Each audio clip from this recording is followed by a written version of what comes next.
ক্রিকেটের মাঠে চার ছক্কার ফুলঝুরি আমরা সবাই পছন্দ করি, কিন্তু কিছু ব্যাটসম্যান এমন ঝড় তোলেন যে রেকর্ড বই ওলটপালট হয়ে যায়। আজ আমরা জানব ক্রিকেট ইতিহাসের দ্রুততম 5টি সেঞ্চুরি। 5 নম্বরে তালিকার 5 নম্বরে যৌথভাবে আছেন রোহিত শর্মা এবং ডেভিড মিলার।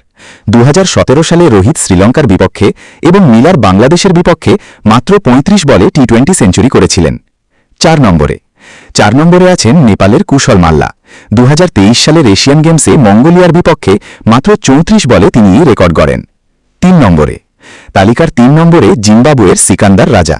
2024 সালের অক্টোবরে গাম্বিয়ার বিপক্ষে টি20 ম্যাচে মাত্র 33 বলে সেঞ্চুরি হাঁকিয়ে তিনি ইতিহাস করেন। 2 নম্বরে আছেন মিস্টার 360 ডিগ্রি এবি ডিভিলিয়ার্স। 2015 সালে ওয়েস্ট ইন্ডিজের বিপক্ষে ওয়ানডে ক্রিকেটে মাত্র 31 বলে সেঞ্চুরি হাঁকান তিনি, যা আজও ওয়ানডে ফরম্যাটের দ্রুততম। 1 নম্বরে তালিকার শীর্ষে আছেন এস্তোনিয়ার সাহিল চৌহান। 2024 সালে সাইপ্রাসের বিপক্ষে আন্তর্জাতিক টি20তে মাত্র 27 বলে সেঞ্চুরি করে তিনি বিশ্ব রেকর্ড করেন। আর ঘরোয়া টি20তে 2013 সালে ক্রিস গেল পুনে ওয়ারিয়ার্সের বিপক্ষে 30 বলে সেঞ্চুরি করেছিলেন। এই দানবীয় ইনিংসগুলোর মধ্যে আপনার প্রিয় কোনটি কমেন্টে জানান।